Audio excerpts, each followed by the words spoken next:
Assalamualaikum warahmatullahi wabarakatuh. Bagaimana kabarnya anak-anak hari ini?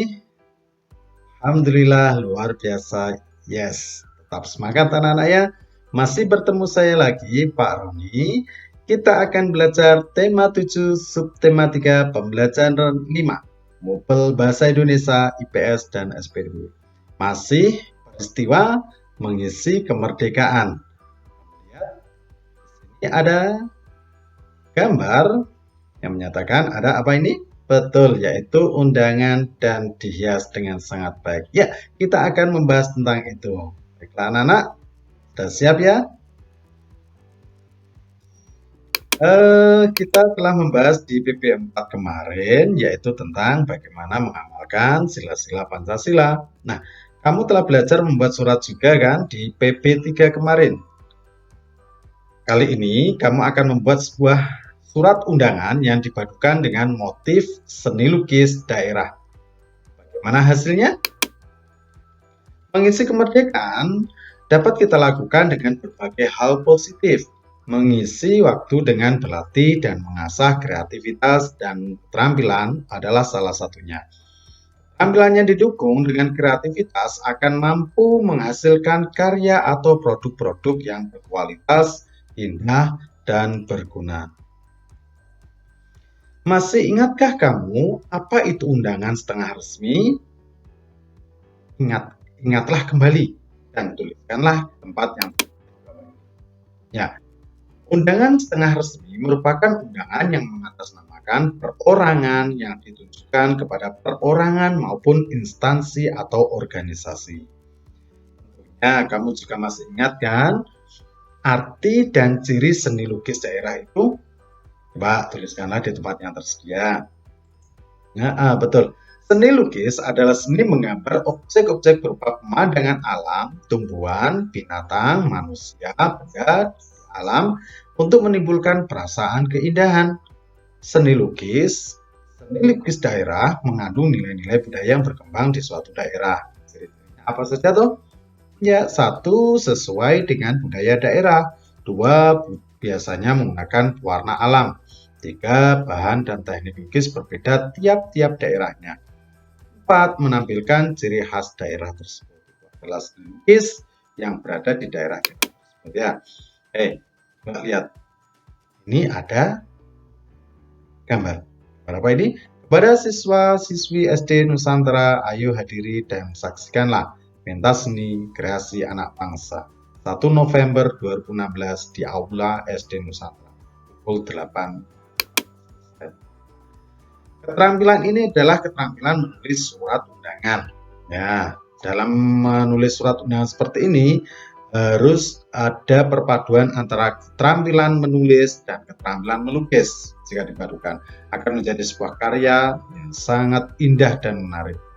Ini adalah salah satu contohnya. Ada tarian, terus ini ada anaknya bermain gitar, dan ini ada isinya juga, yaitu sebuah surat undangan. Ini adalah contohnya. Untuk itu, kamu harus bisa nantinya membuat surat undangan. Pak ya, nanti setelah kamu tahu ini contohnya, kamu cobalah buat surat undangan yang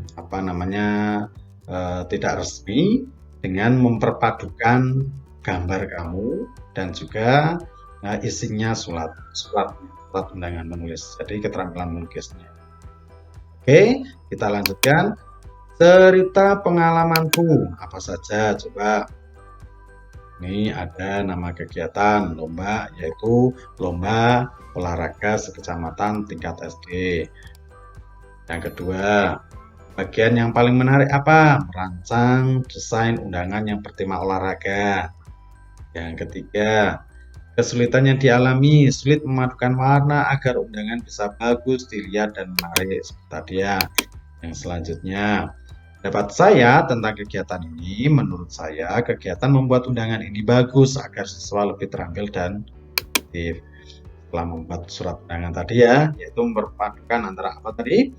Melukis dan membuat surat Yang selanjutnya adalah saya menyarankan atau tidak menyarankan, karena kalau ini saya menyarankan ya lebih kegiatan ini karena bukan hanya mengasah kreativitas siswa tetapi juga menambah wawasan tentang kesenian dan kegiatan perlombaan. Nah, ini kamu ceritakan, salah satunya contohnya saya berikan ini adalah setelah menulis undangan dan melukis. Jadi, pernahkah kamu mengalami peristiwa berikut? Pada saat meminum air es, kamu akan menjumpai adanya titik-titik air di dinding tempat air es tersebut. Tahukah kamu bahwa titik-titik air tersebut terjadi karena adanya peristiwa pengembunan udara yang berada di sekitar tempat es tersebut?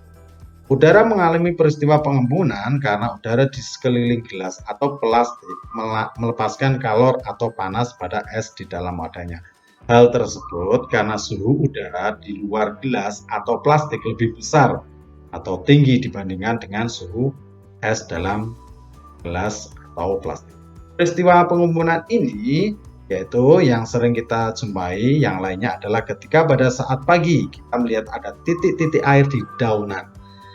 Sekitar rumah kita pun menjadi basah. Air sering menetes dari atas genteng. Titik-titik air tersebut merupakan embun yang berasal dari uap air yang mengembun menjadi titik-titik air. Nah, untuk memperjelas lagi pemahaman kamu tentang perubahan wujud benda ini ya yang menjadi pengembunan, coba kamu lakukan percobaan ini. Apa saja toh? 1. Es batu bahannya, dan 2. Alatnya adalah gelas kaca. Kerjanya cukup mudah. Siapkan alat dan bahan, masukkan es batu ke dalam gelas, amati perubahan yang terjadi pada es batu tersebut selama proses berlangsung, dan catatlah dari waktu ke waktu. Dicatat. Yang pertama, betul, perubahan yang terjadi, gelas mulai terasa dingin. 5 menit kemudian, perubahan yang terjadi adalah suhu dingin gelas berubah dingin. 10 menit kemudian, es mulai berubah menjadi air atau mencair. Dan 15 menit kemudian ada embun atau titik-titik air di bagian luar gelas. 20 menit kemudian titik-titik air di bagian luar gelas semakin banyak dan ada yang mengalir ke bawah. 25 menit kemudian gelas bagian luar menjadi basah. Jadi kesimpulannya setelah melakukan percobaan ini adalah perubahan wujud benda yang diamati dengan gelas berisi es batu adalah proses pengembunan, juga disebut dengan kondensasi. Paham anak-anak ya? Itu adalah sedikit penjelasan saya tentang PP5 ini, yaitu 1. Membuat surat yang dipadukan antara menulis dan juga melukis menjadi indah. Yang selanjutnya adalah pengembunan. Ya, mohon anak-anak ya, kamu lakukan percobaan ini sehingga kamu akan lebih jelas apa itu pengembunan dan tahu bagaimana cara pengembunan terjadi.